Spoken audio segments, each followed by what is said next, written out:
Welcome to Speak of the Devils, the premier podcast for Sun Devil football. I'm Brad Denny with 3TV. And I'm Joe Healy with DevilsDigest.com. All right, Joe, ASU went on the road. They got a big win over Oklahoma State. They're bowl eligible, but none of that matters because you have to watch the Devil Wears Prada. Yes, effective immediately or effective Saturday, better put.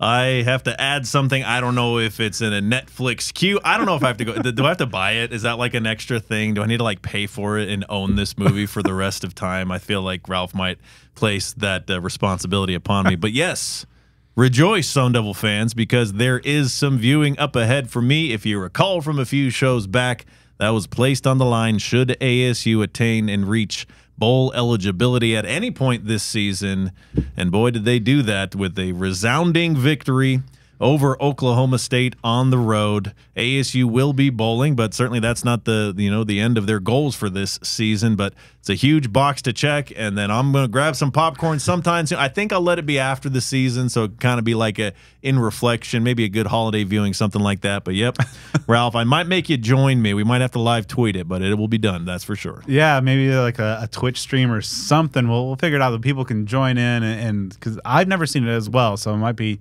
everybody celebrating the Devils going bowling. But as you mentioned, Joe, they're not done. They still have 4 games left. So the big check box here of getting to a bowl, that's done. Greater goals lie ahead, and we'll certainly be previewing ASU's upcoming game against UCF as they look to climb that ladder in the Big 12 conference, a conference that's still very much wide open. Brandon Helwig of UCFsports.com will join us to give an insider look at the Knights. But yeah, this is a good win for ASU over Oklahoma State on the road. They excised some of those road bugs a little bit, but overall, it's a good weekend to be a Devil. Yeah, it's for sure. I mean, what did the weather delay end up being time wise? 2 hours 38 minutes. How does that compare to the Haboob delay from the opener last year? I think a little shorter. Yeah, it was like two plus, but yeah, I think this one it felt a little bit longer. And it was, I was reading, like, if it wouldn't have gone on, ASU would have won. That's in the rule book of the Big 12. Is that right? Or? We were in everybody was scrambling around trying to figure out. The best we could piece together is that there are, like, the halftime being complete was like baseball's 5 innings. So okay. it was technically an official game, but there was like some caveats where like both ADs had to agree, and there's some worry that, like, okay, well, it's still a 1-score game, maybe not. ASU, of course, is on the road. They have travel arrangements, so all this stuff. But thankfully, the weather broke eventually before a second, more powerful band of storms terrorized us on the way back. Yeah, that's what it sounds like. Folks went through some stuff there, but yeah, the ASU came out. We'll recap the game here in a moment. We're already jumping into it, but yes, a lot to talk about here. We're going to dive into some pretty big news here today as well. ASU, of course, in the express lane, in the fast lane to bowl season, and if you want to get in the fast lane with a new ride, you got to check out Jones Auto Group. They've, of course, been servicing the state of Arizona and the Sun Devil community for more than 50 years with multiple locations across the state of Arizona. It is a fact that Jones Auto Group was the first and original provider of vehicles to Sun Devil student-athletes for NIL purposes, and it is your support that enables them to continue to do that year after year. In addition to their unwavering support of Sun Devil athletics, Jones Auto Group offers unique tax advantages due to their dealership locations that can save you some big-time money. Doesn't get much better than that when you're shopping for a new vehicle, working with the fellow Sun Devil who will treat you like family and can potentially set you up for some big savings. Just a couple days ago, I referred one of my best friends of my entire life over to Jones Auto Group. They took great care of him. Within minutes, he was in business there. So things can get done. Jones Auto Group will make you a happy customer. That is for sure. To do that, contact Parker Jones, not just the owner and GM, but a third-generation Sun Devil alum like you, a die-hard ASU fan. Take down his cell number at 602-881-8998. Again, 602-881-8998. And if you're watching on YouTube, check this out. A Jones Auto Group t-shirt signed by Sam Levitt, Raleek Brown, and Jordyn Tyson. We have got a grip of these. We're going to be giving them out over the rest of the season, so stay tuned on social media. You can get your hands on a free one of those autographed t-shirts, courtesy Jones Auto Group. Jones Auto Group, Arizona's best since 1970. All right, Joe, let's dive into some news. And as to be expected after his monster game, Cameron Skattebo was named the Big 12 Offensive Player of the Week for the 4th time in 8 eligible weeks. However, it might be a little bit before he's eligible for his 5th Player of the Week award, as he is termed by Kenny Dillingham as questionable/doubtful to play this weekend against UCF. Yeah, I think, those watching at home from last week, you saw that he absorbed some contact late in the game, and he watched as the late stretches of the game, and Tyson Brown got a lot of run. You saw Scadaboo on the sidelines without pads. A lot of us were just kind of guessing, a lot of stuff on social media, because it just kind of was what it was that he was taken out of the game at that particular point. So, yeah, I mean, that's certainly... If ASU has to operate without him this week against UCF, that's obviously a huge blow. Now, ASU does have some talented running backs, and we'll see what a guy maybe like Tyson Brown can do if he steps into that starting role for that game, should that be the case. Obviously, of course, goes without saying that you want that departure, if it is the case, to be as limited as possible. I mean, he's enjoyed just such an amazing season. I mean, he's a guy that could be in the running for All-America accolades. You've seen some lists from this week that have him in the top 10 of some folks' Heisman polls and that sort of deal. I mean, that's generally on the table for him, and you'd hate to see those sort of accolades, slip away just by virtue of not, playing in all of your games or, missing a few games. But however you slice it, not focusing on the injury stuff, not focusing on, the future, and really just talking about what's been done to date so far. We say, like, what else can you say about Scat, and then he goes and does more things, and you're even further speechless. So I continue not to know what to say about this athlete. Just a special guy, and even though it was essentially a blowout win, over Oklahoma State, I think for many of us watching, like, it didn't really feel like that, or you just wondering how much you can trust this team on the road. And man, you put the ball in his hands either as a runner or as a receiver, and he's as dynamic with the ball in his hands after contact, after receptions. Just real special stuff. Yeah, a massive game, as we'll dive into here in a moment. But as you mentioned, there's some candidates to fill in, and the ASU, of course, is going to run the ball no matter who's in that lineup. But man, when Cameron Scadaboo is in there and just doing his thing, and he just runs with such malice and violence, and you see that what he's been able to put up. And yeah, the Heisman talk is starting to percolate a little bit now that ASU's 6-2, and he's also in range of some serious records, not just the rushing record, the total yardage record as well. So hopefully it's just the 1 game absence. Yeah, he will not practice this week. One last news note to pass along before we dive into our review, Joe. Kansas State kickoff time is 5 or 6 o'clock on the November 16th, and that's Arizona time. TV is TBD. This week when we finally got the long delayed because of this damn 6-day selections, the UCF kickoff time. I know you're a big fan of this, Joe, probably. 5 p.m. Perfect. It's absolutely perfect for this time of year. You get your 5 p.m. And I saw, Graham Rossini, our faithful athletic director, he had to remind himself because he tweeted that, tailgates start at 12, and someone said, hey, didn't you say it's 7 hours? And he said, you're absolutely right. So those tailgates, I guess, start at 10 a.m. for those of y'all getting out there. Yeah, so that, to me, I mean, that's the perfect time. Maybe a little bit earlier. I mean, I'm not gonna complain about it just because I like the ones where you can kind of get through the whole game while maybe the sun's up, that sort of thing, or that sort of deal. But we're not going to complain. Yes, it's a wonderful, wonderful thing. I think either of the, as we're kind of doing the process of elimination on the potentially available slots, that was like the most desired one, at least in my world. So that's what we'll be having happen, and that'll be hopefully a huge turnout. I don't know what's been discussed so far as possible crowds and things like that, but my goodness, folks, get on out there. Yeah, that's one thing that Kenny Dillingham in the post-game press conference told us repeatedly. I think it was like half a dozen times. He worked this way into various answers that these players deserve a sold-out home crowd, and it's going to be the Salute to Service game on Saturday. You mentioned time of day is perfect. The weather forecast is perfect. You got a bowl-eligible Sun Devil squad returning home between the Buttes. It's been about a month since they played a home game, it feels like, with some road games and the bye week. So definitely good, shaping up to be a memorable Saturday afternoon. And if you want to make some memories...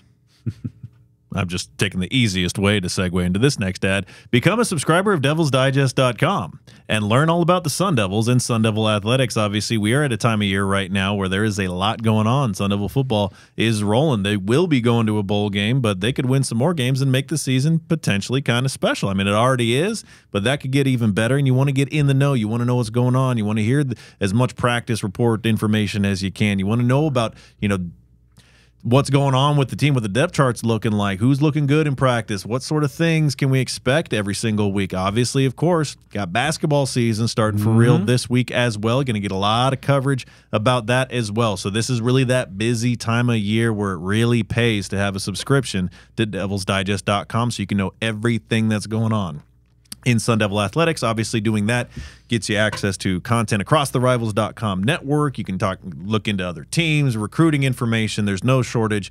You will find a lot of things to do on that website. So go ahead, get to devilsdigest.com, become a subscriber, and join that community.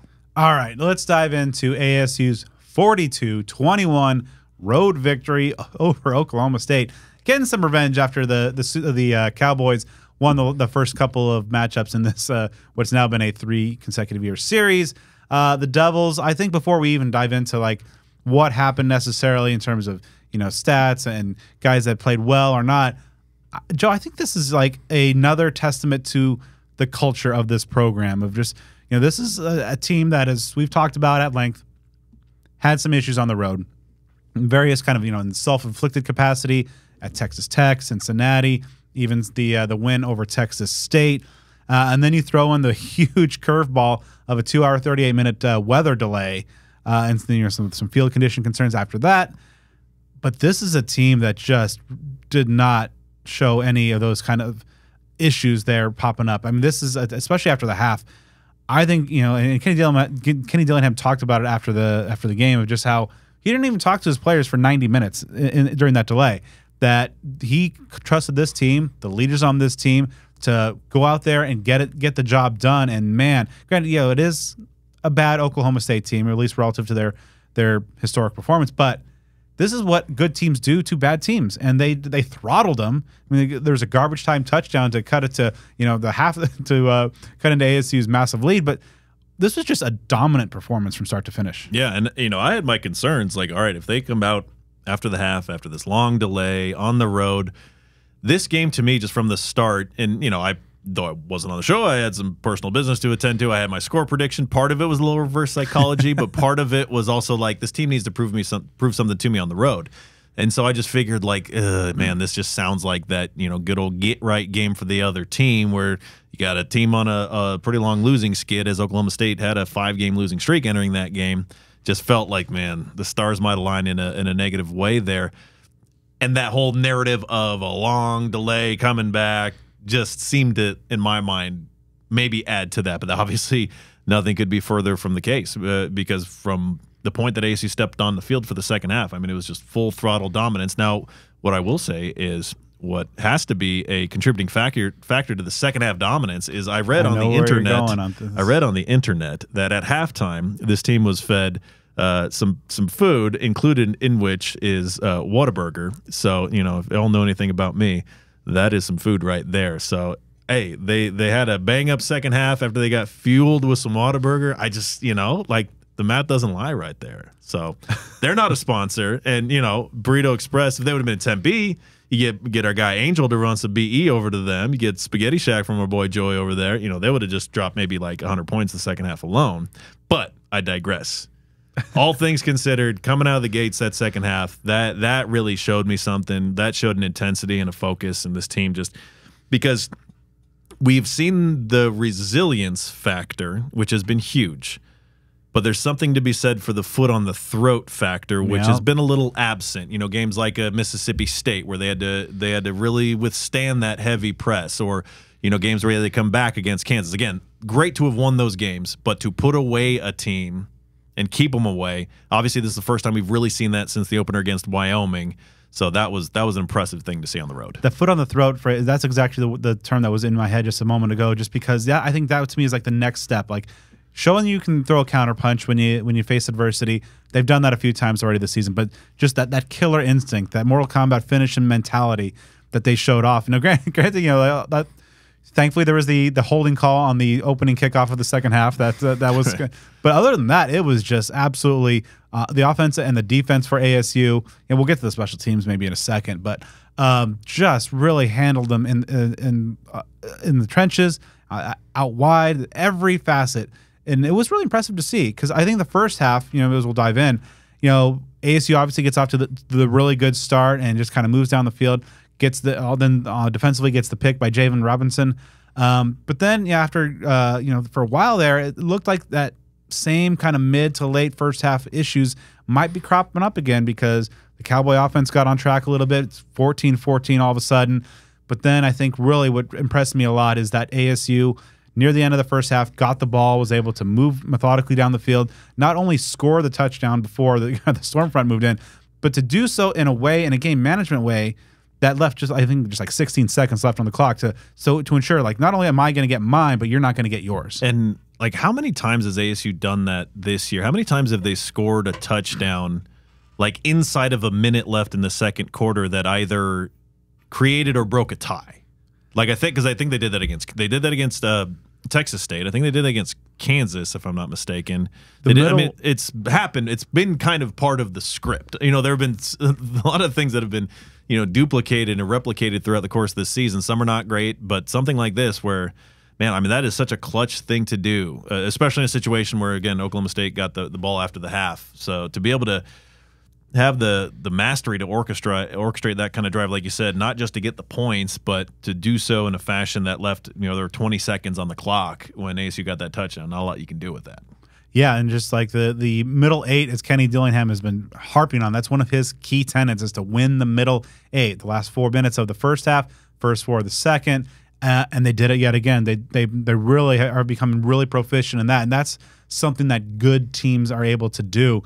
And it's talking about offensively, Joe, 529 yards, the most since the 2022 Territorial Cup. Obviously, we talked about Cameron Scadda, but whatever he's able to do, 153 rush, 121 receiving, 3 touchdowns. He's going to get the headlines, deservedly so. But to me, I think it was Sam Leavitt and the mastery on third downs. This is a team that, was 10 of 16 on third downs. Should have had probably 11 of 16. There was an unfortunate drop by Jordyn Tyson, but this offense just felt balanced. Leavitt threw for a career high 304 yards, but converting on third down, sustaining those drives, keeping the Cowboys off, and we'll get to the flip side of the ball in a minute. But the defense kept won those third downs as well. So critical downs, making critical moments in the middle eight. This is a team. All these things put together to me tell me that this is a team that's really starting to level up and take that next step. Yeah, with all that Scat did in this game and all the attention he got for it, and 100% deservedly so, I think a lot of people are forgetting about the game that Sam Leavitt had. He had a career high in passing yardage. He had a career high in completion percentage. He had 3 touchdowns without an interception. I believe it's his first game, if I'm not mistaken, since Mississippi State, or one of the early non-conference games where he hasn't thrown 1 interception. So this is an outstanding game for Sam Leavitt to have had. Again, Cam Scadda was just scoring all these touchdowns and just bulldozing through people, and he's becoming kind of a household name. He's becoming what he is, what everybody's known, whether it's in Tempe or even, the Sacramento area where he's from. Like, he's this overachiever, this guy that anyone can cheer for, and I think you're starting to see that on some national radars because he's getting some love from, some pretty big social media accounts, that sort of thing. But again, going back to Sam Leavitt, completing, I believe, somewhere in the ballpark of about 70% of his passes, 20 out of 29 there for 304 yards, took 2 sacks, but man, that was just an outstanding game by him. The Oklahoma State defense, we will say, is, if it weren't for, I think, Kent State, they would be the worst, and Kent State's the worst team in the country. I think they're the only winless team, if I'm not mistaken. Oklahoma State ranked just behind them in a lot of key categories on defense on a national scale among 130-some-odd teams. So this was a defense ripe for the picking. It was a team that's obviously just battered and bruised on a long losing streak, but you still got to go out there and do it. So, for Sam to do what he did, especially as we will break down heading into this week's game against a team that defends the run much better than the pass, you want to see a lot more of that. You want to see that continue.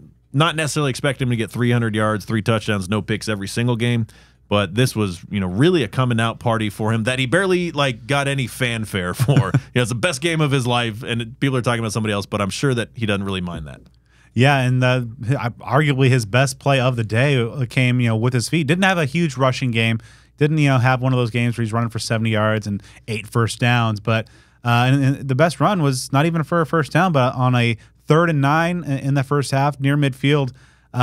He takes off, bounces off. I don't know how. Even looking at the replay a few times, a few Cowboy defenders, and runs for 8 yards. And all of a sudden, a potential 4th and long punt situation becomes 4th and 1 at midfield. That's a go situation, especially for Kenny Dillingham. And they run a beautifully designed play to get Cam Scadaboo open for the 50-yard touchdown there as well. Just that presence in the pocket, the maturity.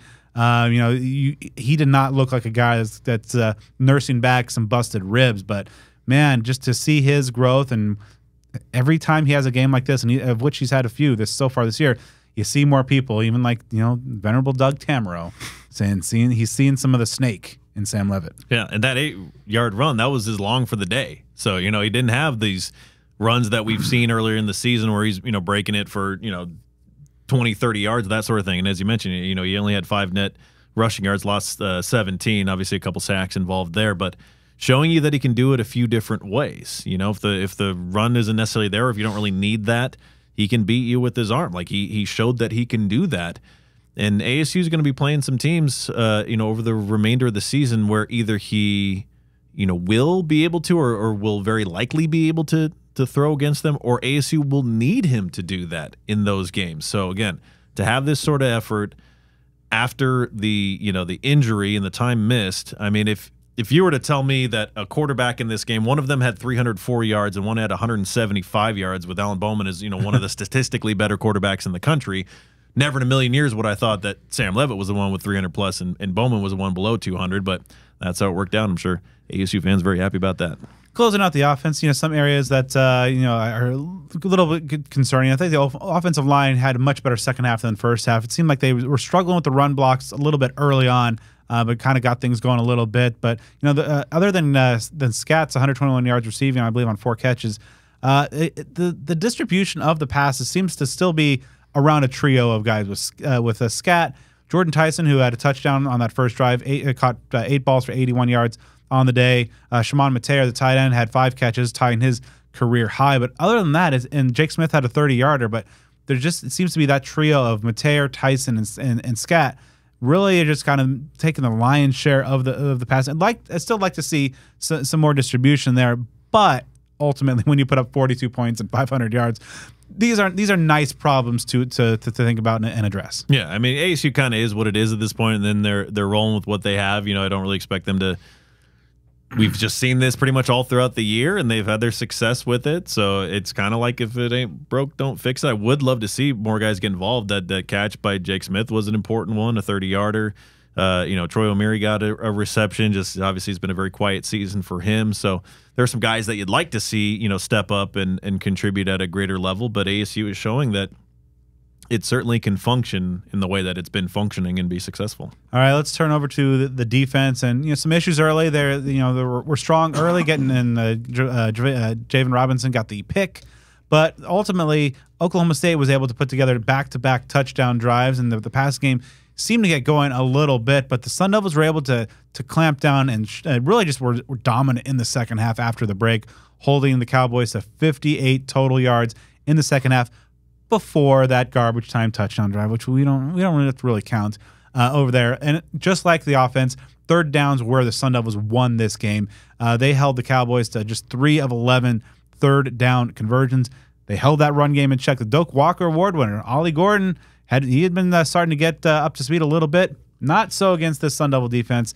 Just 6 yards at halftime. It was 25 yards overall, and they had a short touchdown, but really wasn't a factor. Terrence Welch at corner, really an outstanding game. That was what I was hoping to see. Like when he committed a transfer from ASU, from LSU, with the accolades as a high school recruit and that sort of thing, like that was the kind of performance I was thinking that he'd be able to put together. So that was very encouraging. And yeah, a lot of it was on the pass defense. I mean, you look, ASU obviously won by a very large margin.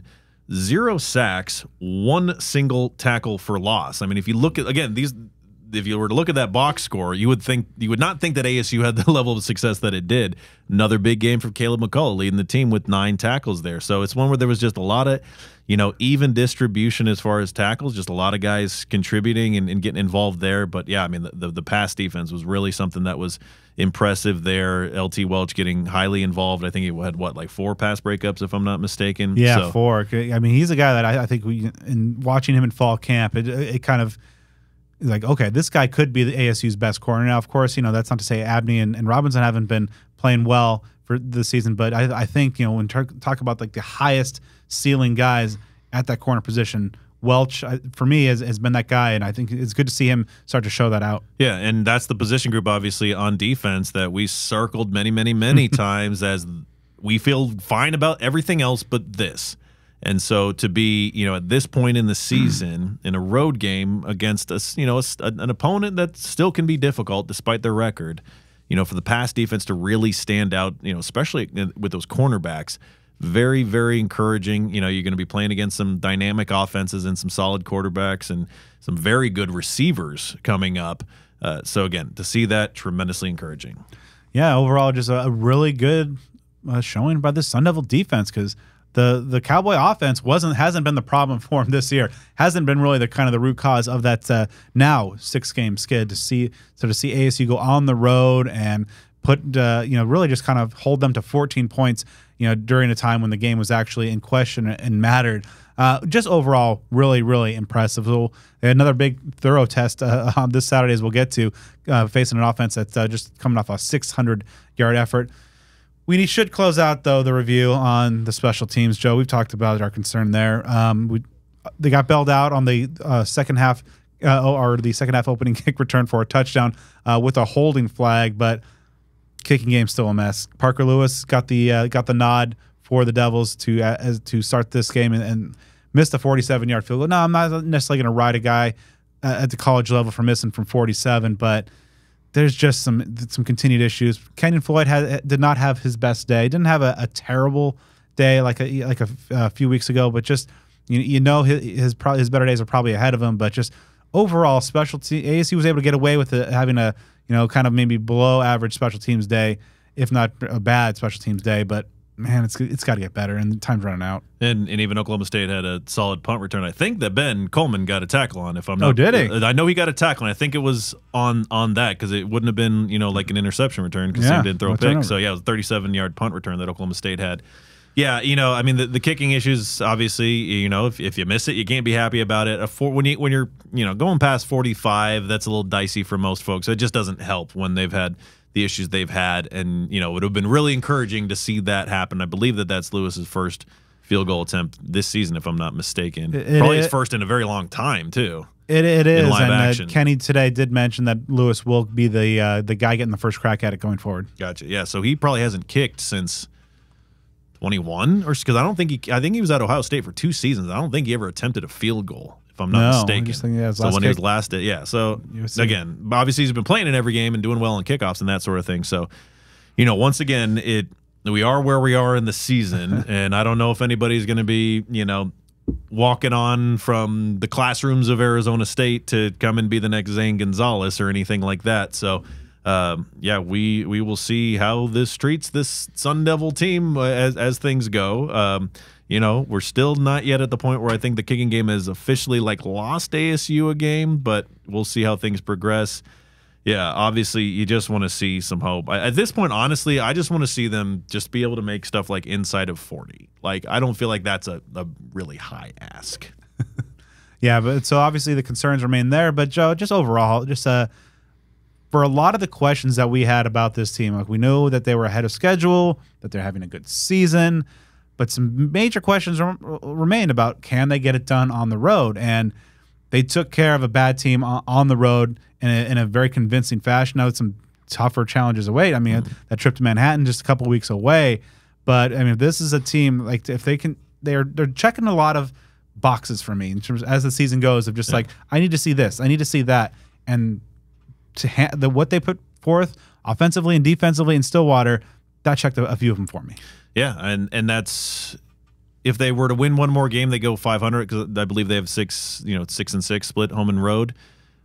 It is rare. I mean, you look back at the annals of time, ASU, I know it feels like it, but it statistically is that ASU has just struggled mightily on the road.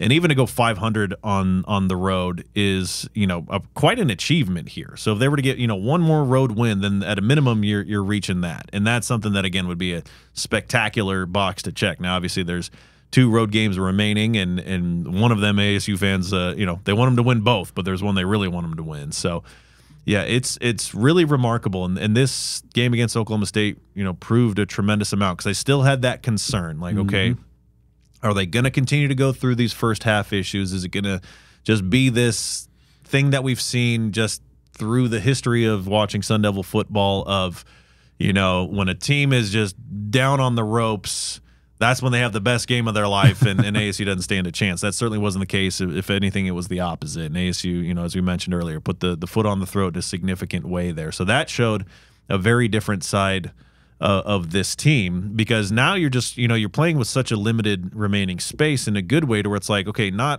right, how do you win 6 games over a 12-game season or something like that? It's like, okay, like, what do you do this week and the following week? It's just a smaller deal, and you look at these remaining games and say, okay, you feel, pretty good, depending on some circumstances, about a few of them, and my goodness, it's amazing. Like, I put together a little research today, put it on the Twitter, in that there has never been a Sun Devil football team. I'm talking back to the beginning, not any sort of categories of, recent years or anything like that. Back to the late 1800s. There's never been a year-over-year, minus the COVID season, win improvement of 6 or more games from one season to the next. I think it's only happened 4 or 5 times that 5-game improvements have happened. Those are things that we could be talking about here, with ASU having won 3 games last year, already doubling that now, and having a couple potential winnable games remaining on the schedule, and a bowl game to play. So depending on what happens the rest of the way here, you really could be talking about one of the absolute best coaching performances in the history of the program. I think you're already got to say that it's, the best in a very long time, but you can put some major superlatives on it depending on how things shake out. And so that's just a week-by-week thing. I was wondering, okay, would ASU stumble a little bit here? No, not at all, not even remotely. So we'll see what this team has in store. There are going to be some hurdles to clear this week with potential injury absence of Cam Scatteraboo, but that could just be the next box that's checked. You might just say, in this year where things that you didn't expect to happen, that maybe you go out there and you win a game without your Heisman contending running back, who has been the heart and soul of this team. We will see.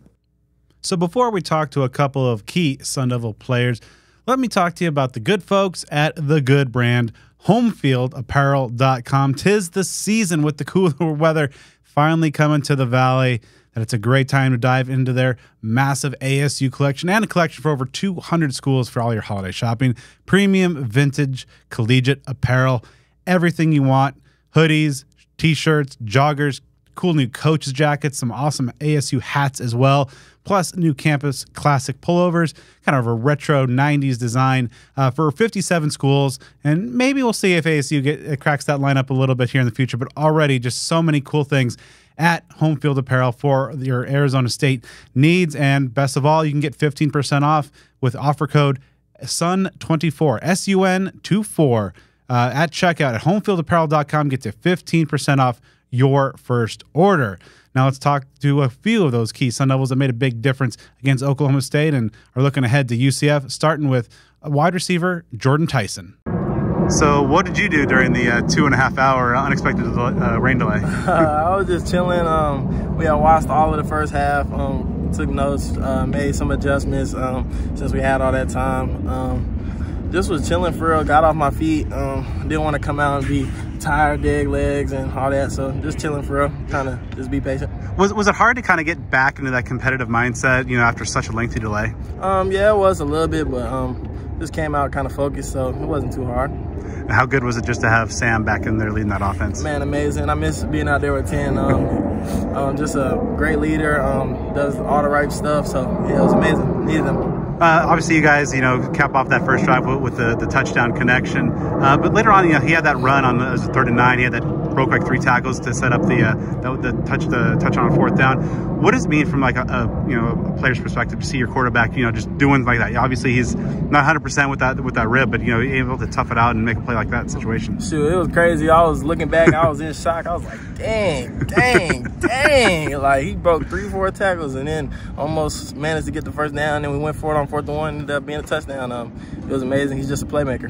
How have you seen your guys' rapport and chemistry develop? Now 8 games, and obviously, it seems like every week there's at least 8 catches, touchdown, or something like like that? It's amazing. We just work at it, bro. We be at practice. We be talking about it, certain looks. Then we watch our film, so we know what look we're getting, and then we know where the ball's going.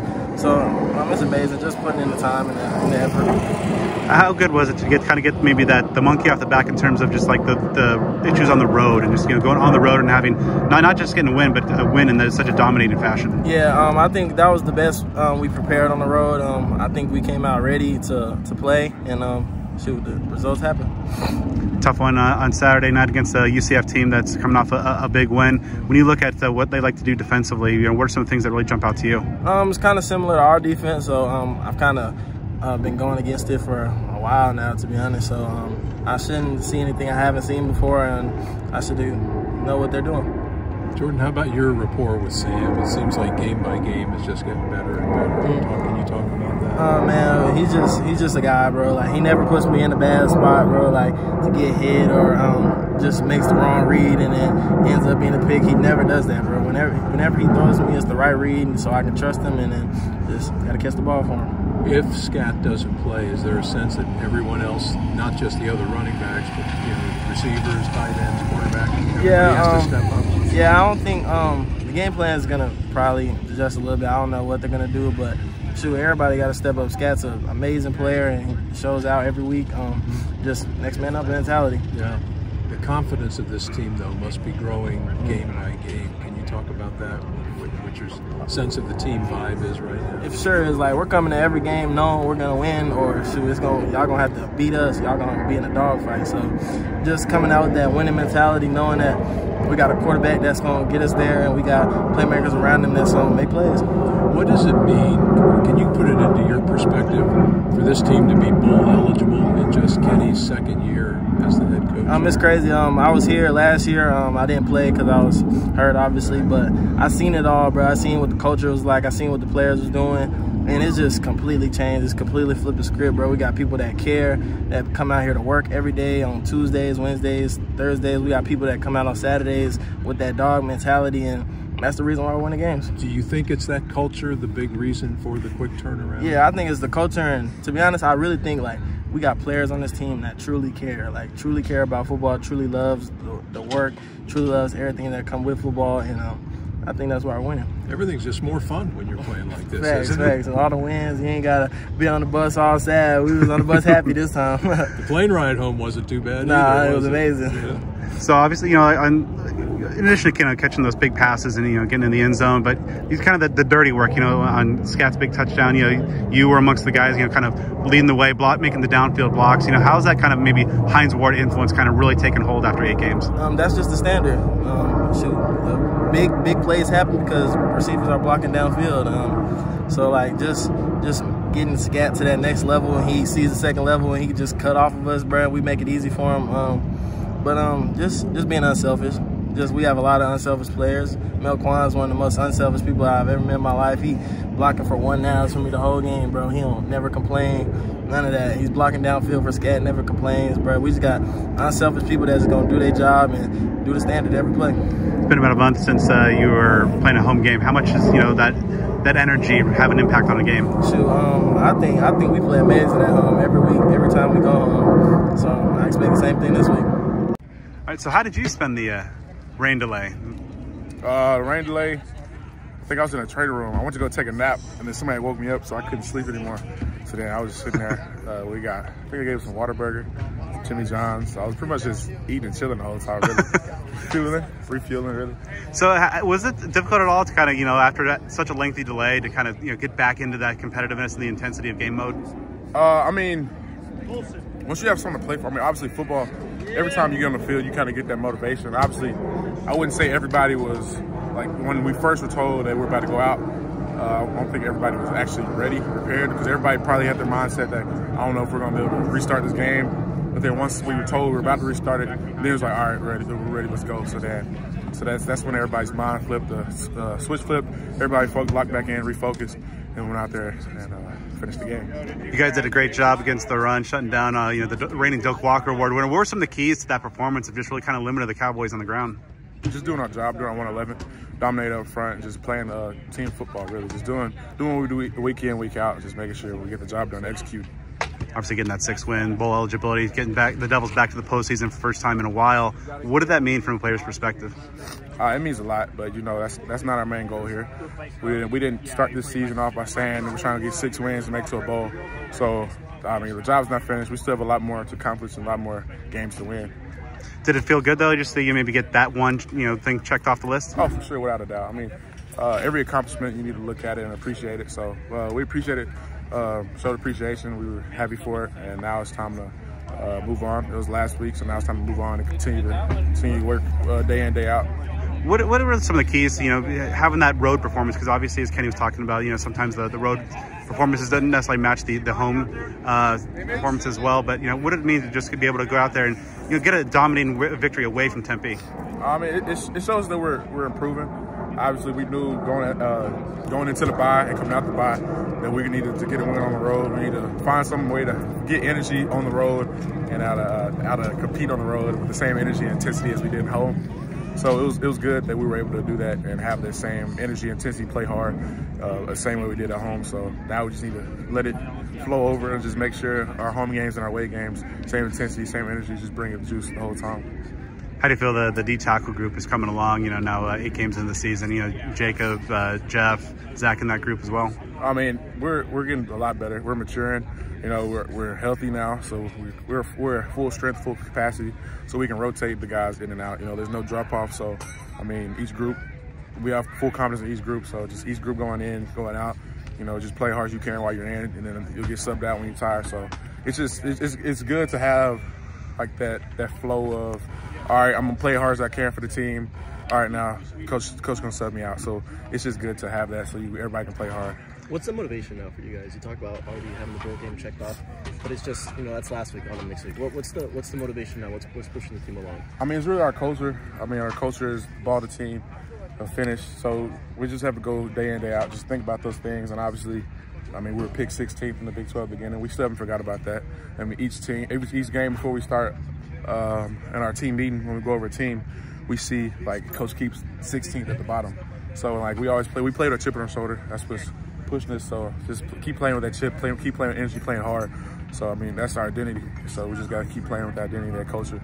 Saturday, you're facing one of the best rushing teams in the country, one of the best backs in the country, in RJ Harvey. What kind of jumps out about what on film about what makes the Knights' run game so effective? He's a shifty back. He'll start over here and end up on the other side. So it's just about being disciplined and your job, doing like we say, 111. So as long as we do our 111, do our job, just going to execute, do what we need to do to continue to keep the ball rolling. Been about a month since you guys had a home game, and being in front of those Sun Devil fans. When you guys are out there and that stadium's rocking, what impact does that have? Actually, the noise and the energy. What actual tangible impact does it have on the field? I didn't really notice how much of a difference it makes, but when you have people behind you cheering you on, it just gives you like a boost of energy. Like, I know when you hear the crowd cheering, you make a play, hear the crowd cheering, you just feel the juice as well. You just start screaming. So, you go like, say you make a play, you run to the student section, throw your hands, and the student section gets loud. So it's just like the energy they bring, it just feeds and fuels you.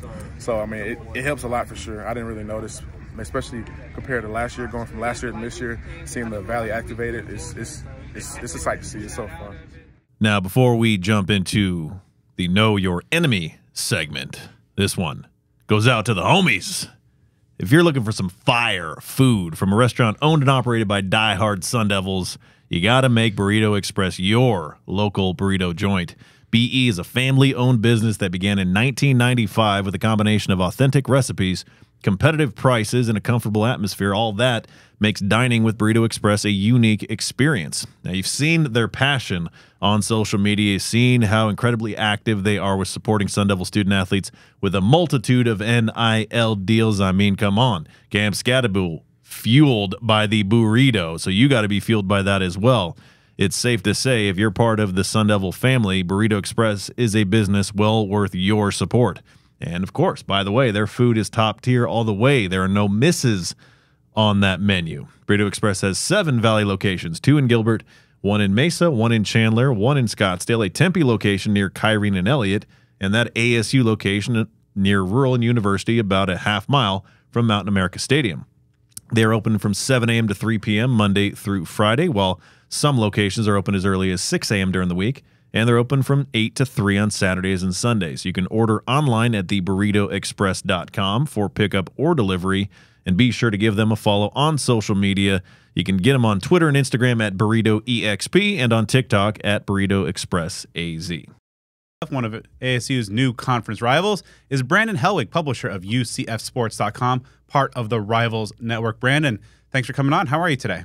Great to be here. It's kind of an interesting, I know obviously you mentioned UCF, one of ASU's new conference rivals. It's still hard to get used to. Last week I was doing interviews with Arizona people. This week it's Arizona State. I mean, if you would have told either of us 10 years ago that, UCF and Arizona State were in the same conference, I would have thought you were crazy. But yeah, I guess that's just the new reality of conference realignment that a lot of schools are kind of dealing with these days.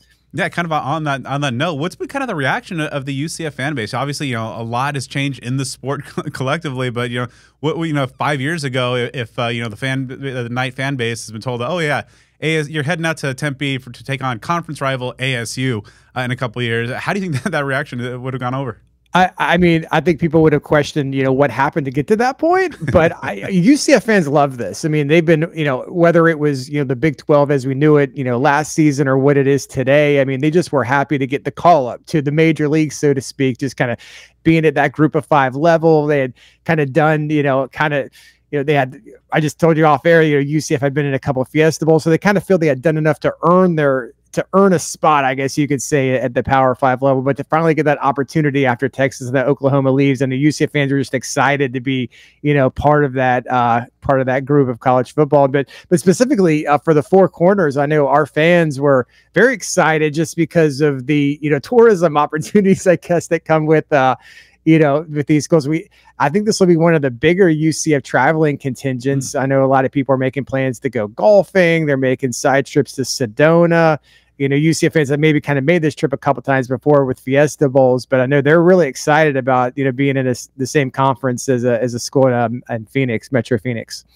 So obviously second season for UCF in the Big 12. Overall, beyond perhaps just football, across all sports, how's the experience for UCF athletics gone so far in year 2 in the Big 12? Yeah, I think it's been a little disappointing in terms of UCF's lack of competitiveness in year 2. Last season, I know as far as Gus Malzahn and the UCF coaching staff, they thought they would have competed a little better. But, a year ago, their starting quarterback got hurt midway through the season, was out for a few games, and they finished with a 6-6 record. They were the only of the 4 newcomers last year. UCF was the only team to reach a bowl game, which they ended up losing to Georgia Tech in the Gasparilla Bowl. And then after the season, Gus Malzahn, he pretty much made no bones about it. That was unacceptable, was kind of the words that he used, to have a losing season. He had never had a losing season in all of his years as a head coach at Auburn or back at the high school level. He's never had a losing season. So they made a lot of changes. They switched out coordinators. They went and got quarterback KJ Jefferson from Arkansas out of the transfer portal. They got a lot of other veteran guys from the portal that, on defense and other areas where they needed to fill some holes. And this was supposed to be a year that, at least Gus Malzahn thought that UCF could compete for a Big 12 championship, and that hasn't been the case. They've struggled for pretty much most of the season. KJ Jefferson was a complete bust. UCF now is on their 4th starting quarterback. It was kind of shocking. I know we'll probably talk about that more in a minute, but it's kind of shocking how we got to that point. And, a week ago at this time, he was forced to make some changes. He fired the Ted Roof, the defensive coordinator that he had hired in January. And then he handed off play calling duties, which is very near and dear to Gus Malzahn's heart because he kind of went through the same process a couple of times at Auburn, but he handed over play calling duties to Tim Harris Jr., who had just kind of been offensive coordinator in title only, but now he's the full-fledged OC, and I mean, it paid off. I mean, UCF had one of the most dominating wins I've ever seen this past week against Arizona. So I know the level of competition maybe is going to be a lot greater this week with ASU than Arizona, but yeah, it's to make a long story short, it's been a little bit disappointing for UCF this season. So of course Malzahn had a great success early in his tenure. Then of course kind of the sub 500 season a year ago, and then everything that's gone through that we'll dive into in a second. But just overall, what's the kind of the fan base's feel of Coach Malzahn at this point? Yeah, it's kind of an interesting deal for him right now because I think he's in his 4th season, and I think UCF fans have they were kind of spoiled for a few years, I guess you could say, if anyone out there remembers, when Scott Frost was here, 2017, UCF had the perfect season. They beat, ironically, they beat Gus Malzahn at Auburn in the Peach Bowl, finished with the perfect record, and depending on what you want to look at, won a national championship. The Collie Matrix, whether you want to argue that they didn't win a playoff championship, but they're listed as an NCAA champion after 2017. And Josh Heupel, Frost goes to Nebraska after that year. Josh Heupel comes in.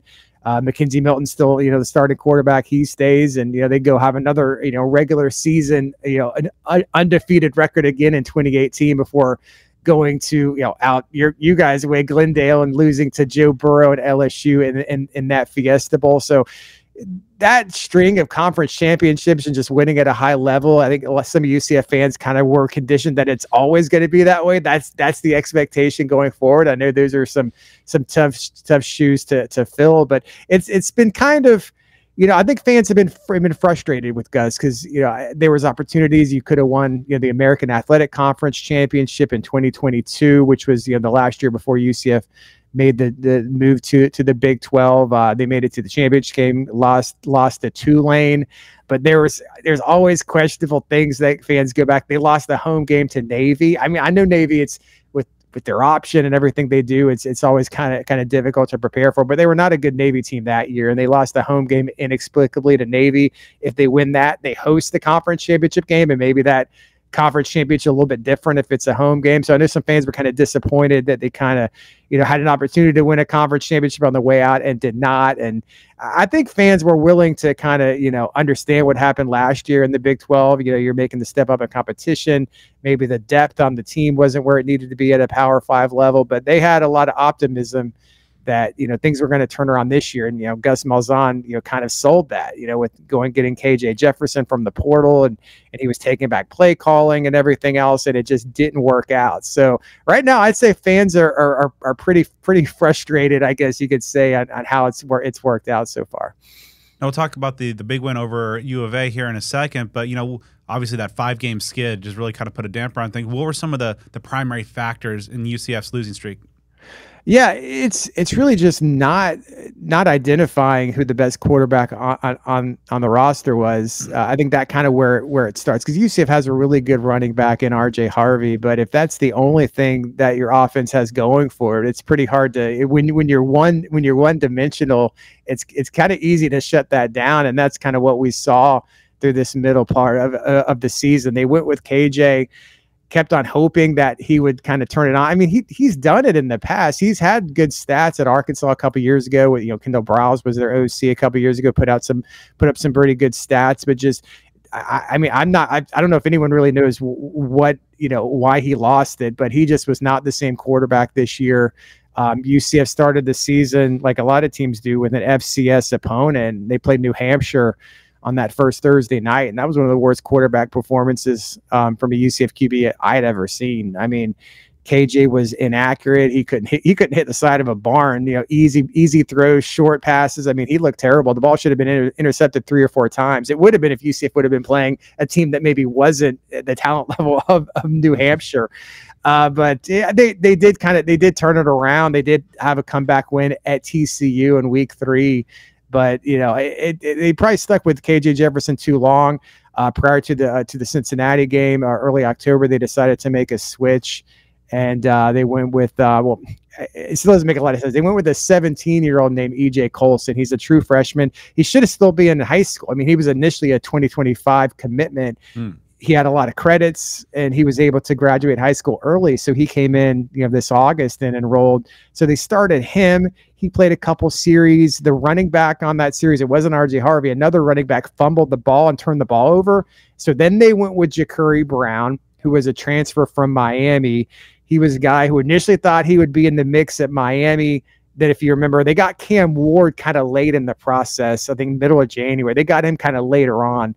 And so I guess when he discovered that Cam Ward was obviously going to be running the show at Miami, he transferred after the spring to UCF. So then he played the rest of the game, did okay from a running standpoint primarily. You know, Gus is always trying to look for these Cam Newton, Nick Marshall kind of clones, and that's kind of the quarterbacks he likes. And so they roll with Ja'Cory Brown the next few weeks. They almost upset Iowa State on the road. There were some good individual offensive plays, but the score is kind of deceiving because there was basically 2 pick sixes in that game that gave UCF an early lead. But just offensively, Ja'Cory Brown is not a very good passer. Only passed for 62 yards in that game against Iowa State.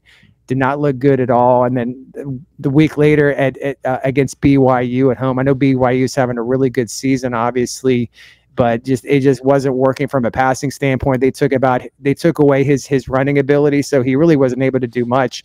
So they bring in this guy named Dylan Risk. He's a redshirt freshman.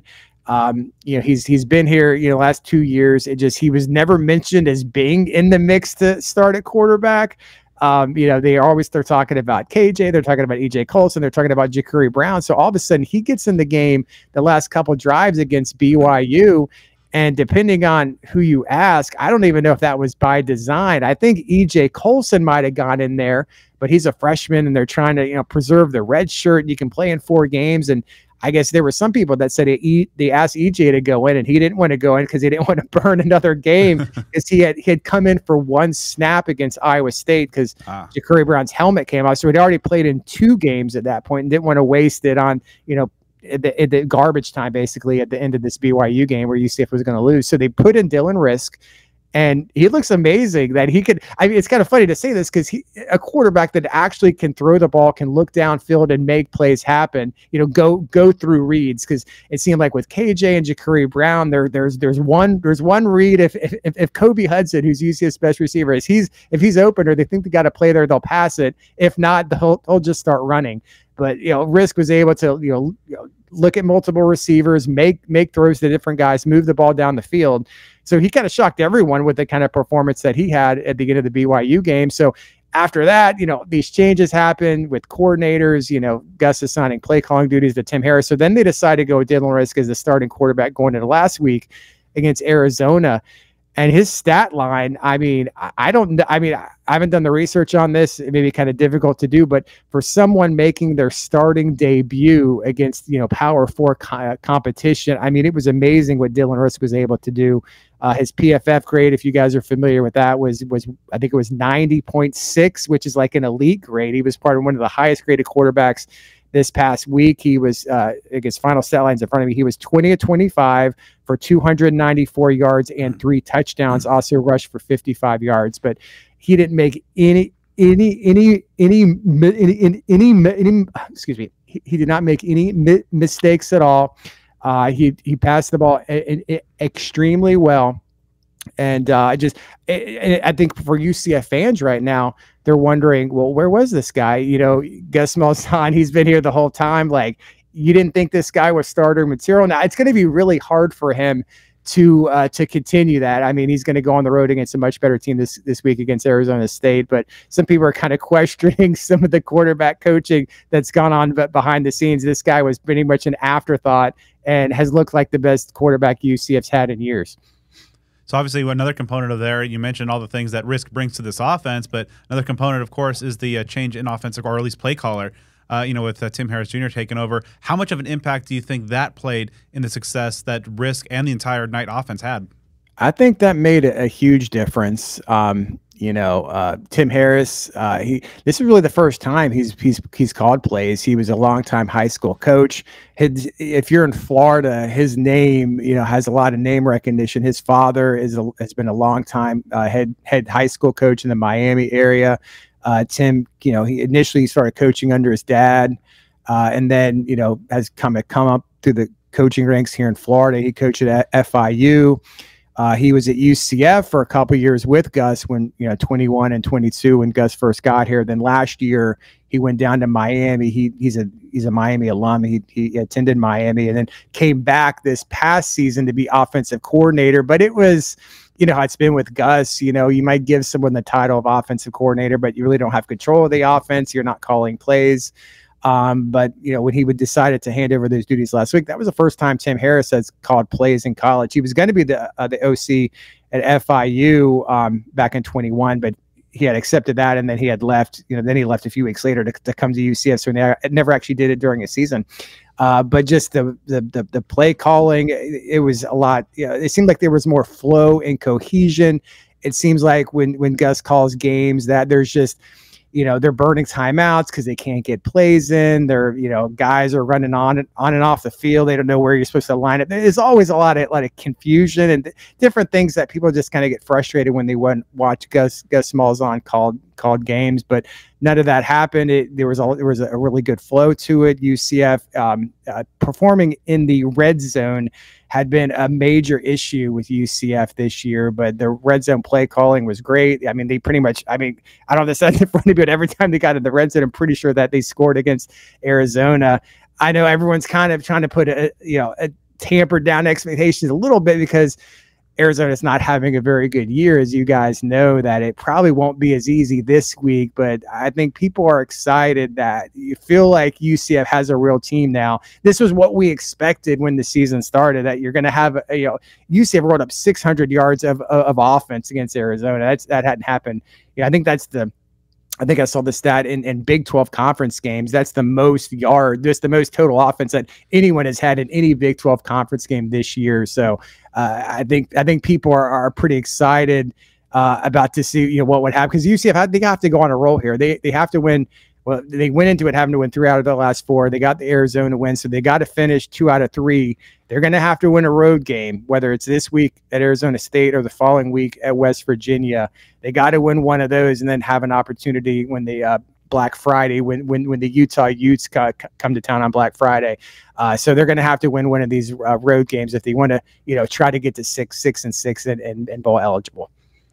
So, of course, with Risk now, seeming pretty confident and comfortable at the quarterback spot. You mentioned Kobe Hudson, the big play threat at receiver. But, the real heart of this offense seems to be R.J. Harvey and just the ridiculous numbers that he's been able to put up over the last couple of years. What makes him such a dangerous player? It's really an incredible story with R.J. Harvey. I think this past weekend he went into number 2 in the all-time UCF rushing yards record books. Kevin Smith has that all-time record. I think that'll be hard to break. That was back in 2007.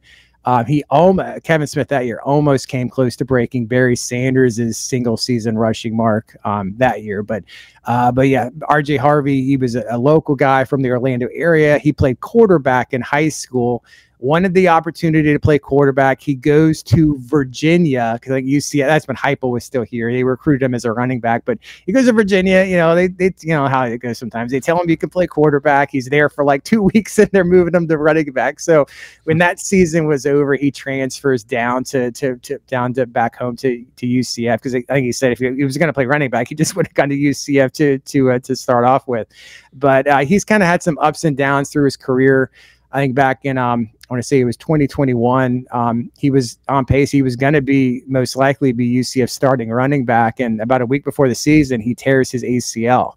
So he's out for that entire year and has to rehab from that. And just ever since then, he's been a huge force. 100 yards games, pretty much are commonplace for R.J. Harvey. He has incredible vision.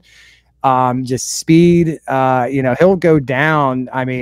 UCF just had their Hall of Fame, ceremony. I'm sure Arizona State has something similar. They induct about 4 or 5 people from all sports every year into the UCF Hall of Fame. And without a doubt, he's been one of the best players, best running backs in UCF history. When he's eligible for the Hall of Fame in about 7 years, I have no doubt that he'll be a first ballot Hall of Famer for everything he's done here at UCF. Now, flipping over to the other side of the ball, what can ASU expect to see schematically from the UCF defense, following the firing of former DC Ted Roof? Yeah, that's an interesting thing. The fact that, I think Gus was in a position where, the season wasn't going well, so he was feeling some pressure to make some changes. I'm not sure if defense was necessarily their biggest issue. I think the bigger issue was offense and quarterback and all that, which we've talked about. But he had to do something, so he fired Ted Roof.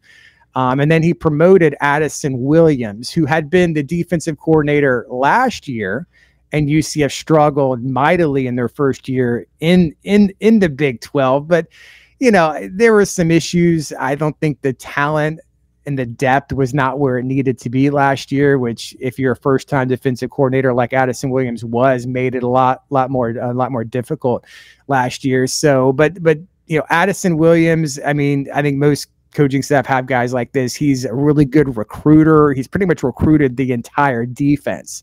So the players, they all know him. They love him. A lot of the guys come to UCF because of the relationship they have with Addison Williams. So I know those guys were excited to want to play well, knowing he has this opportunity again to be defensive coordinator.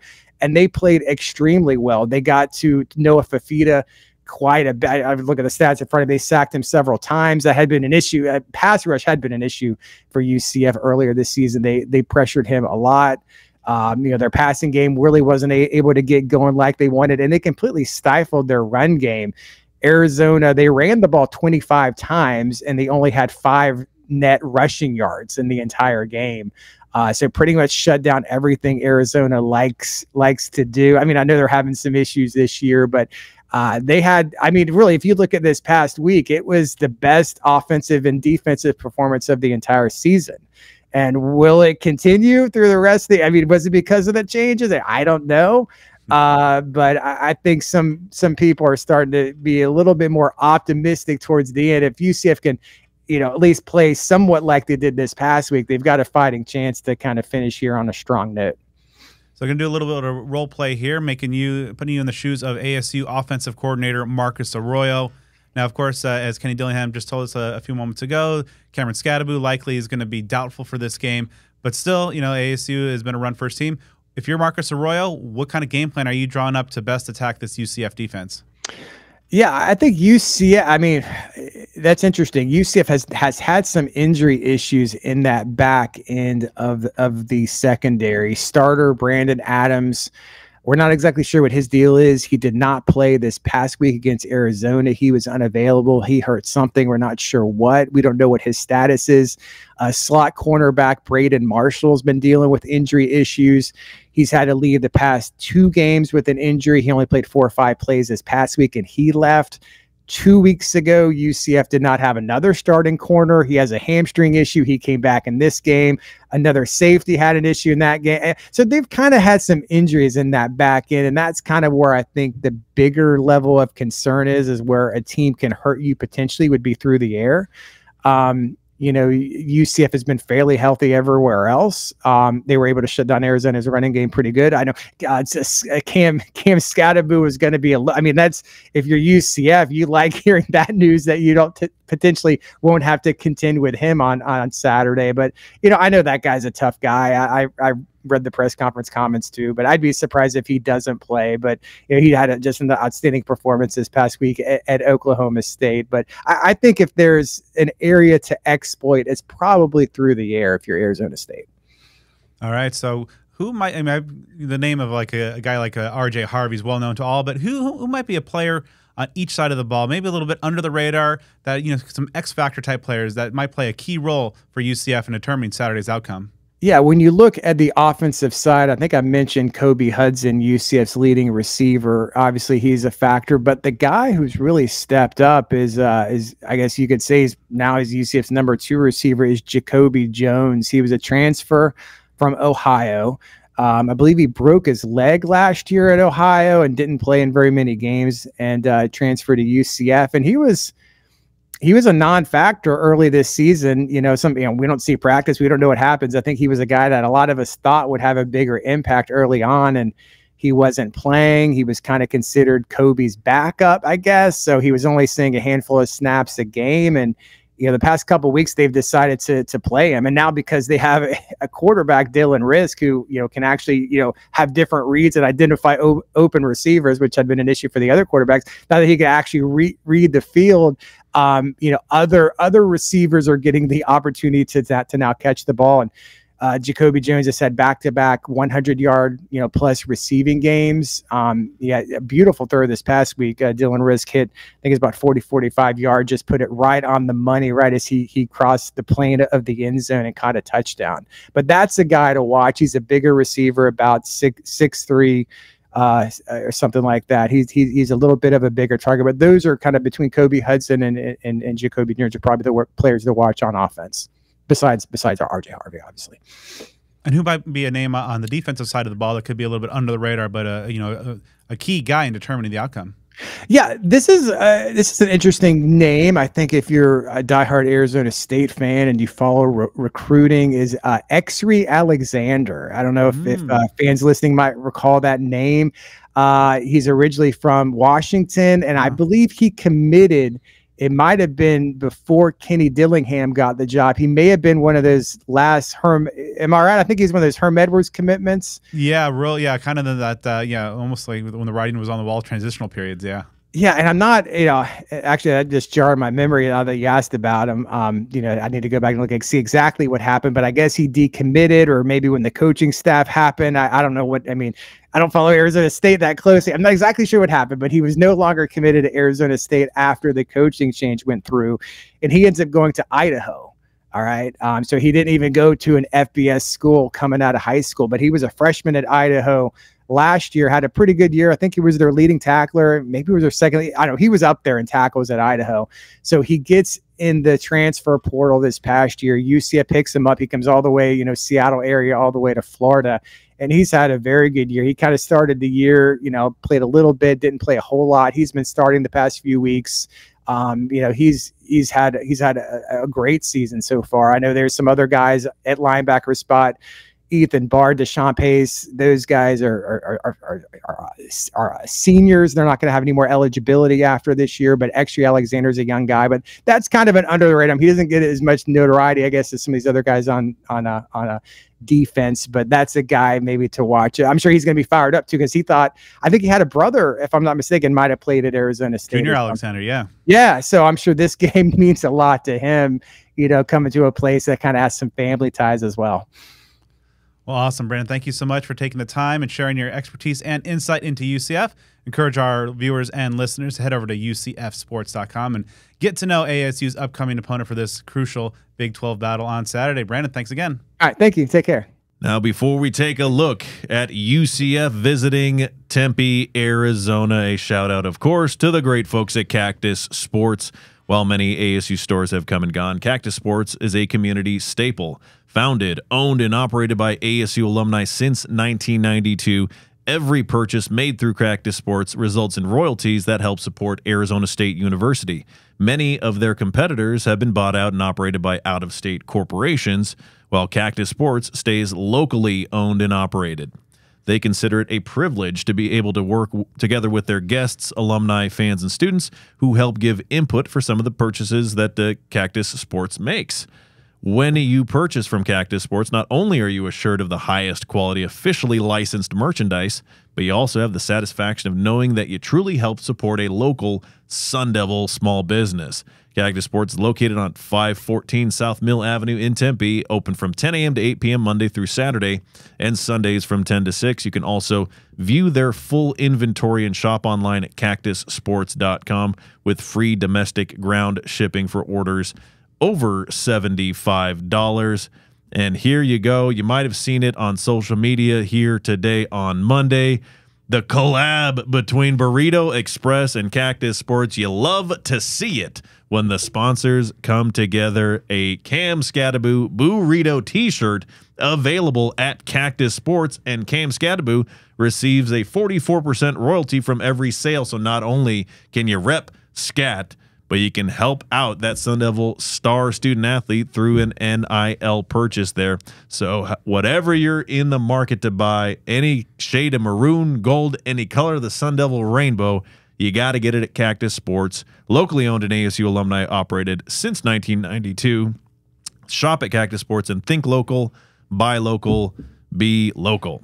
All right, so here we have ASU versus UCF, two teams that kind of hold national championships, or at least in the same, category of their brain, hold the national championship. Yeah. So that's, a shared little common ground among these two teams. When was the one that UCF had? Was that 2017? Was that right? That was fun, yeah. There you go. Exactly. So there you got that going for them. It's weird that, doing the research, I guess I kind of remember this, but they've only been, what is now like an FBS team, or back in the day was a Division 1A team, since 96. I didn't know it was that, and I guess that they're the only team, or at the time they were the only team that they were like a D3 team once. Really? So they've gone like D3, D2, 1AA, 1A. Like they're at the time they're like the only school to make it through all of those ranks. That was a weird thing that I learned about them that I had no idea was the case about UCF, because they're a reputable team here. My favorite fun fact about their history is obviously they're very tied into space exploration, the space program, NASA, and all that stuff. That at one time the student body, I don't know when, made a push to rename the school the University of Florida at Orlando. Because that would be UFO. There you go. Outstanding. I'm with it. They need to change that. Unfortunately, it didn't take hold. So UCF it is, and also the crusty old dean had to have something to do with that, I'm sure. And as I don't know, it seems like the last couple of years, like you're not to refer to them as Central Florida nor the Golden Knights. They are neither. It's UCF and Knights. That's interesting. I kind of caught that. Like when you see the same things being used over and over and over and over again, you kind of, like, because isn't Southern Cal, like they don't do that anymore or something? I don't know. Like, yeah, or maybe they do. Like the brand guide was officially updated. So yeah. It's even in their game notes too. All right. Well, don't go calling them Central Florida then. All right, let's get back to business here. So there has been one previous meeting. ASU won 46-13 in Tempe in 2002. I remember I actually missed that game to go to a Misfits concert at the Bash on Ash. Wow. Yeah. Not two names from, wow. Okay. There you go. That's just the throwback, a bunch of throwing back right there. That's for sure. So that's a little fun fact. Were they FBS, or I guess at that point D1? So at that time, I actually have it in my notes. That was their first season as a member of the MAC. They used to get some action going on. Yeah. UCF's been in a few conferences. So they would then go on to play in Conference USA, then the American Athletic Association. They joined the Big 12 last year with a few other teams. So they've made the rounds in the less than 30 years that they have been, a 1A or an FBS team, however you want to look at it. So they are guided by Gus Malzahn. He began at UCF in 2021. He won 9 games each of his first 2 seasons. UCF's debut season in the Big 12 last year, they were 6-7. They entered this game with a 4-5 record, so they might be kind of looking at maybe a similar type output this year, depending on how these last few games go for them. It is a teacher versus student reunion of sorts here, as many of you may know, or if not, here's a little piece of information. Kenny Dillingham was the offensive coordinator and quarterback coach at Auburn in 2019 when Gus Malzahn was the head coach there for the Tigers. Now, that overall arrangement very likely comes from their shared association with Todd Graham. Gus Malzahn was Todd Graham's offensive coordinator at Tulsa 2007-2008. So the coaching tree thing includes both these guys this weekend. Yeah, kind of a similar arrangement to what at that time Kenny Dillingham was OC, and you mentioned quarterbacks coach, did not call plays because Malzahn was a very hands-on guy, and that's an approach he maintained up until last week, as we'll dive into when he finally handed off the play calling duties. But yeah, definitely some familiarity between these two men. So UCF, they've been a very streaky team this year, opened the season with 3 straight wins coming against New Hampshire, Sam Houston, and TCU, before dropping 5 straight to some good teams, though: Colorado, Florida, Cincinnati, Iowa State, and BYU. Now they got back on track in a big way last weekend, beating Arizona 56-12 in Orlando. After this weekend, UCF finishes at West Virginia, closes at home against Utah. They've gone to a bowl game every single season since their winless 2015 campaign, so they'll have to win 2 of their last 3 to keep that streak alive. So Saturday's game is going to be a big one for both teams, very much for UCF to keep their bowl hopes alive. Yeah, it's an interesting season for UCF, kind of obviously mirroring ASU's previous opponent, Oklahoma State, in terms of a team that had a 5-game losing streak, but U of A has become the get-right game for the Big 12 this year, and of course in a year that doesn't really seem to make any sense here in the in the conference, but it's good. I mean, this is a team that even though they've had the losing streak, I thought has been better than they're performing. Now, as we'll get into quarterback issues, the disarray at the most important position on the field, huge factor in that. But don't mistake this team or their streak or their record for a team that might be devoid of talent. They've got some playmakers on both sides. Yeah, I mean, doing some research on them, because I haven't really dug too much into UCF, prior to what we're doing here this week, but they do definitely strike as a team that is quite a bit better than the record indicates. And like I said, even a lot of the games that they dropped were just some solid teams that are going to have some good years. But with that streak of losing, yeah, as you mentioned, that quarterback position has been a chaotic deal for UCF. 4 different players have started through the first 9 games of the season, but I think the 4th time might be the charm here. Dylan Risk had an outstanding game, his first collegiate start last week against U of A, completed 20 of 25 passes, 294 yards, 3 touchdowns, no interceptions, 55 net rushing yards. So he's someone that, again, he not necessarily the first guy through the door to start for UCF. They brought in KJ Jefferson from Arkansas, but what they've got going right now, might help them end this season on a high note. Yeah, Dylan Risk is a guy that really kind of fits that Malzahn mold. He's always been kind of chasing the ghost of Cam Newton, and this is an offense that works best when it's moving at tempo, at pace. When they got scoring drives, they're just a couple minutes in length, and obviously they're going to be running the ball a lot, and they're one of the best rushing teams in the country. But if you're not having consistency at the quarterback position, which they didn't have, having to cycle through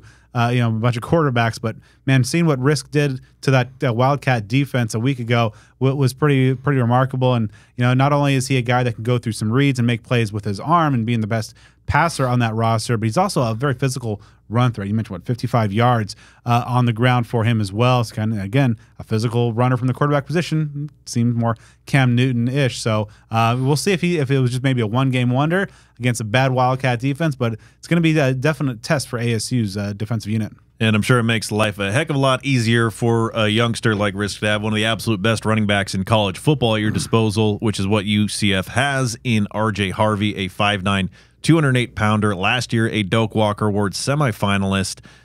A year ago, he ran for 1,416 yards with 16 touchdowns and another 2 touchdown catches.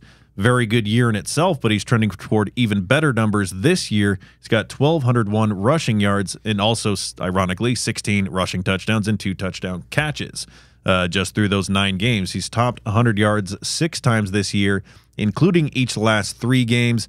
He's also scored 7 touchdowns across the last 3 games. So he's a guy that's, again, one of the very best in the country at what he does, but he's entering this game on a pretty hot streak. He ranks 3rd nationally in rushing yards per game at 133.4, and he's 5th in the nation with 16 touchdown runs.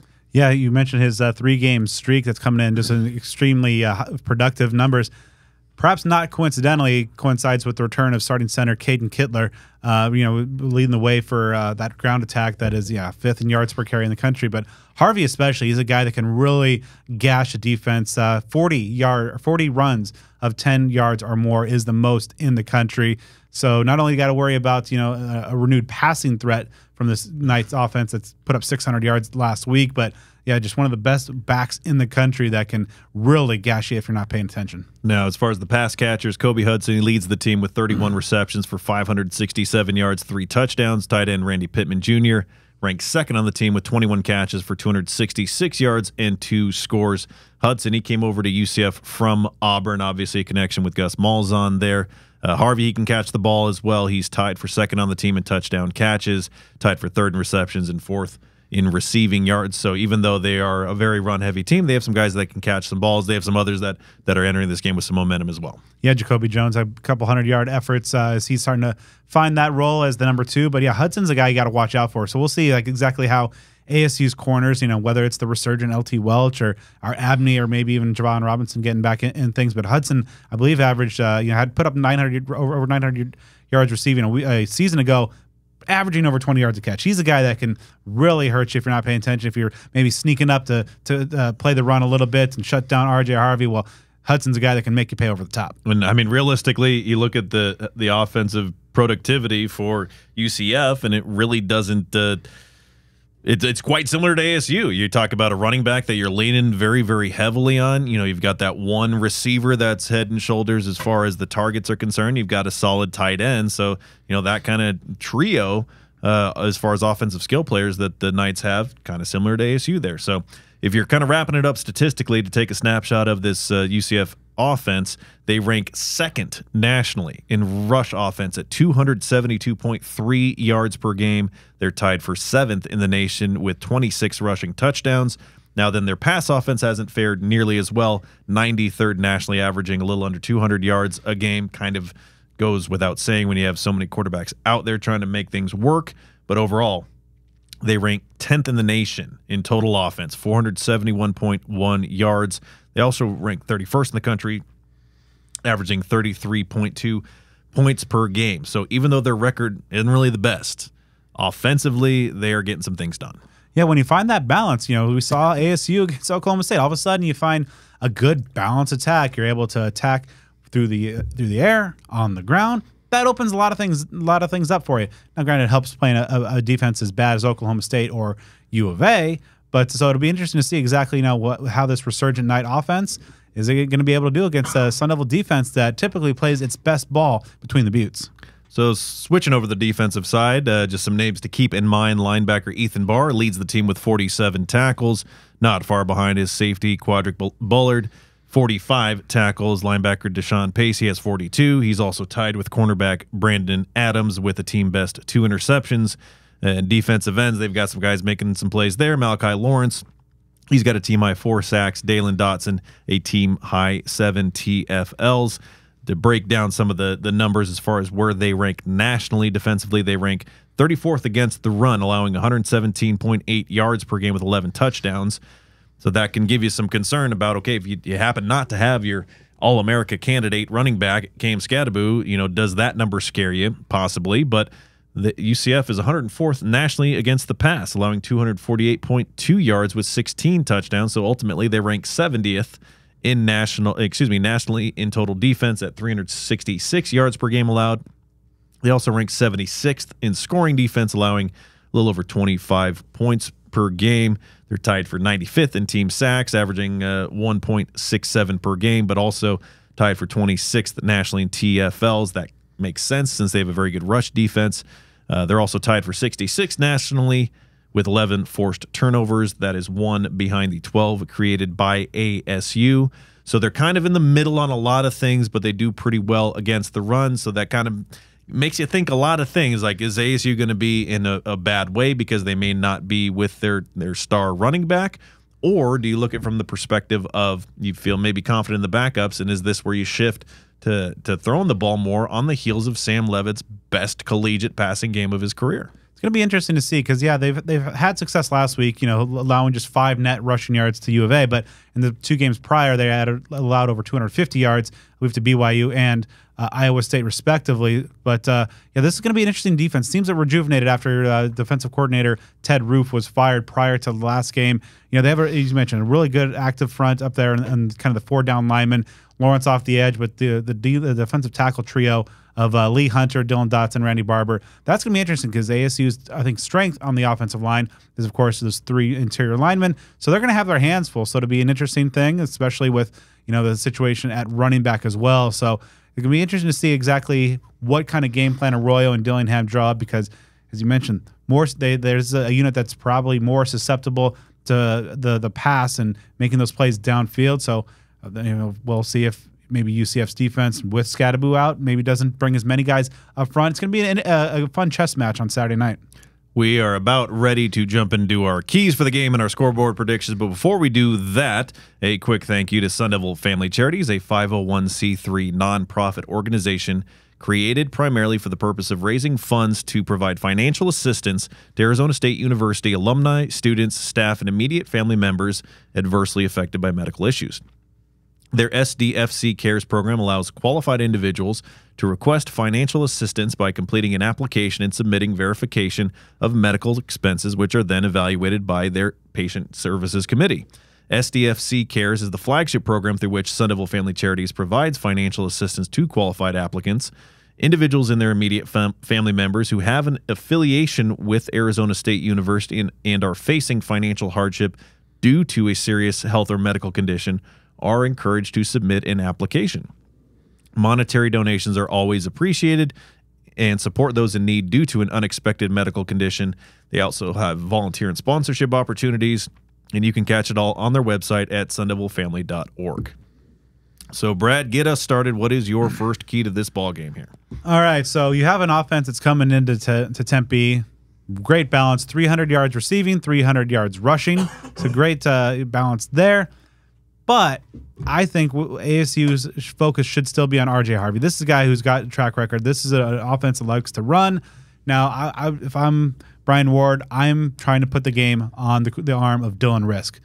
Maybe it's a risky move. Who's to say? But you've got a running game and R.J. Harvey, who's a really capable guy, who's even with the up and down nature of this night season, has been consistent and getting at big chunks of yards at regular clips. So I'm doing everything I can to contain and limit R.J. Harvey's damage and put the game on risk. The first one for me is to get and to keep momentum. There's a lot to be said for the emotional state of how this team will enter the field on Saturday. They're riding high off of a huge win at Oklahoma State. Now, however, they might be without Cam Scadaboo, so there's just a mixture of emotions. ASU has obviously started ball games much better at home than they have on the road, of course, with the exception maybe of last week's game. But in this one, you feel like there's that added element of just really needing to execute, really needing to make some big plays, really needing just to get that momentum factor there. Again, especially if Scadaboo is out of the game. I may have confidence in Tyson Brown should he be the starting running back or the key running back in this ball game. But you just feel like there's some other things that they're going to need to do. Whether that's some play on special teams that you haven't seen, whether that's turnovers, which you have seen. So just some ways to find that momentum, to keep that going, to get the fans into it. Hopefully it's a good crowd out there. Hopefully it's a sellout crowd out there. And you just want to keep them going. You don't want to see UCF maintain their momentum. So basically these are two teams that are riding high off some pretty large margin victories last weekend.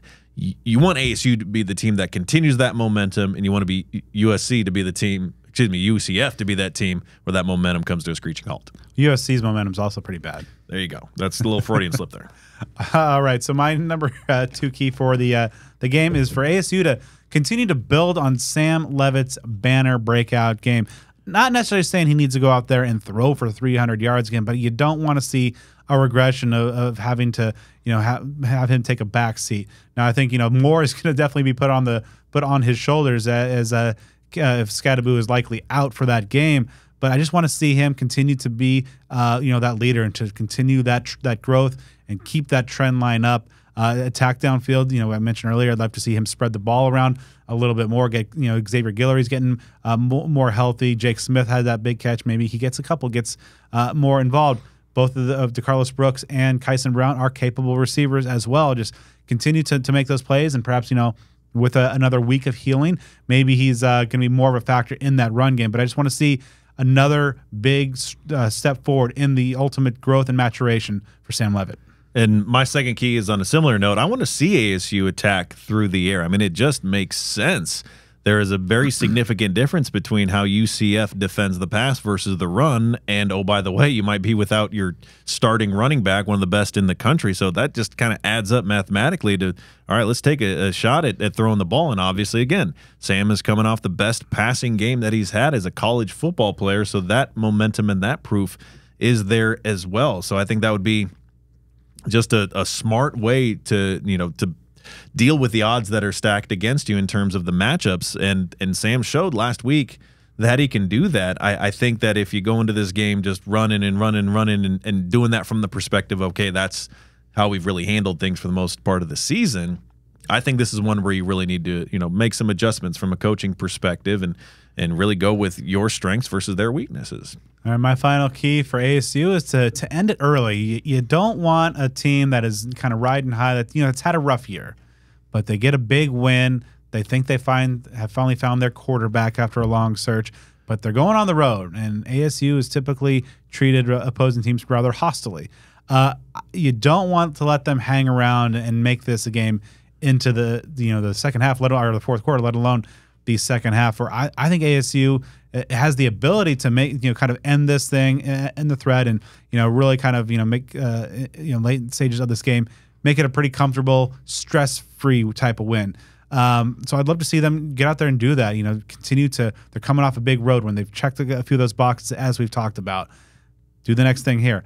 You're better than UCF if you're the Sun Devils. Go out there, prove it, make no doubt. And as Joe mentioned earlier, kind of the phrase I think that's really stuck with me. Have that step on their throat mentality.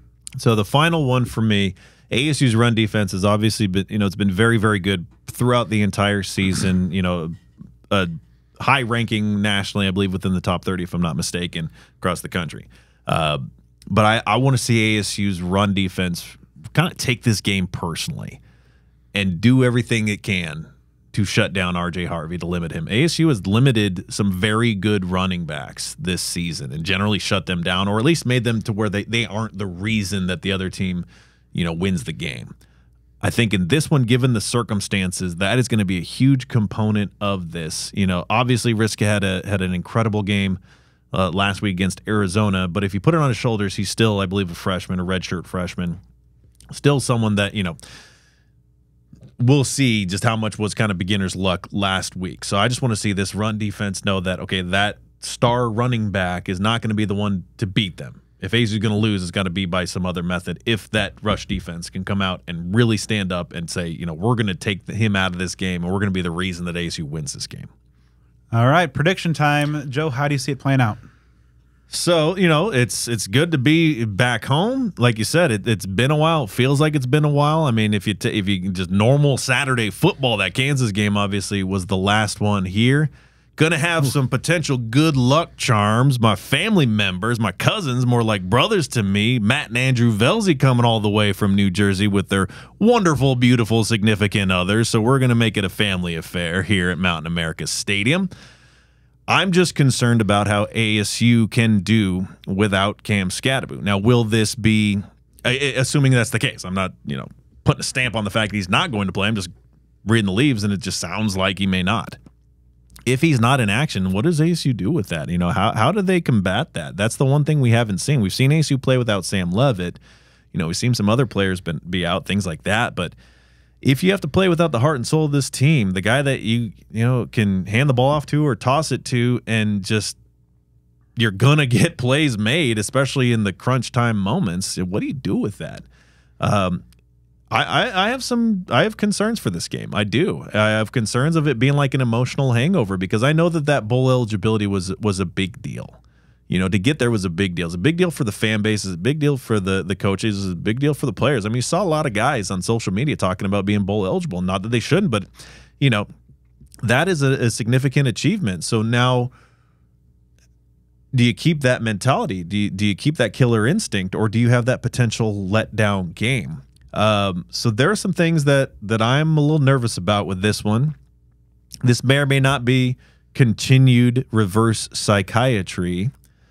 But on the record, I'm going to say UCF 27, ASU 21. All right. Some people in our Instagram comments, they were saying you're playing chess, not checkers, with the OSU pick last week. I think it's going to be a close one. I think ASU is obviously, you're not better with Cam Skattebo out of the lineup. That's pretty clear. But I do think, and this is something all off season long I was saying, Tyson Brown, give him 75 touches this year. Give him some. Skattebo has rightfully been the workhorse, but we saw last week what flashes of what Tyson Brown can do with an increased workload. He's big, he's fast. DeCarlos Brooks is a steady physical presence as well. But more than anything, I think Sam Leavitt is why I think ASU is going to be able to come out here and have a pretty good showing. Now, we talked earlier about the boxes to check of things that we need to see from the Sun Devils over the course of the season, and the big 30,000-foot view of kind of the rebuild and redevelopment of Sun Devil football. This could be another opportunity, because they did not check the box of missing star player against Cincinnati when Lev was on a lineup. Now, Scat's out, most likely. So that's going to mean that somebody's got to step up. And I do think that Tyson Brown is primed to have a solid game, but ultimately I don't think he's going to be the star player that needs to step up. It's got to be Sam Leavitt. And whether it's with his arm or his legs, or ideally a combination of both, he's got to get it done. I think it's going to be a back and forth affair. That third key of ending it early, I just don't think ASU's going to be able to do it, because I think UCF, as we mentioned, is probably a better team than their record would indicate. But ultimately, I think just being at home and that energy and what we've seen from the Devils, I think that's going to matter. Some of those intangible factors. It's going to be close, but the Devils moved to 7-2, 28-24. So it's interesting. We'll see if the split, is once again pays off. But that's going to do it for this episode of Speak of the Devils. I'd like to thank all of our amazing guests as well. This week, again, as we mentioned, is going to be kicking off at the perfect 5 p.m. Arizona time. I believe TV is on ESPN2. Make sure you stay with us on the social media side of things. You can follow the show on Twitter at SOTD Podcast, Instagram at Speak of the Devils, subscribe on YouTube, follow on Facebook. Give me a follow on all things social at bdenny29. And you can follow me at Joe Healy42. A huge thank you to all of our wonderful sponsors. Also, of course, including Spaghetti Shack, which you certainly know by now is not just owned and operated by Sun Devils, but by a former Sparky, the Sun Devil.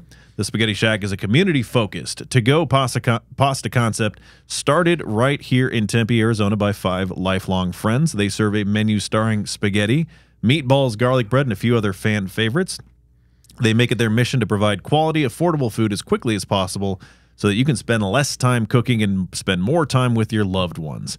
They offer a variety of Italian-American options for you to choose from, whether you want to pick from one of their delicious options or build your own shack by choosing the amount of pasta, type of sauce, and protein. They have options for anybody and any family. They have 2 locations, one in Tempe at 6340 South Rural Road, near the intersection of Rural and Guadalupe, which is open every day from 11 to 9. And for those up north, they have a Pinetop Lakeside location at 592 West White Mountain Boulevard, open daily from 11 to 8. You can follow them on Facebook, Instagram, and TikTok at The Spaghetti Shack, and on Twitter at Spaghetti_Shack. All right, so and make sure once you're done supporting our amazing sponsors to drop us a 5-star review on the podcast platform of your choice. All right, Joe and I will be back next week. We'll recap what happened against ASU Tanglewood against the Degree Farm for Hilton Night Managers, and we look ahead to battle against Kansas State.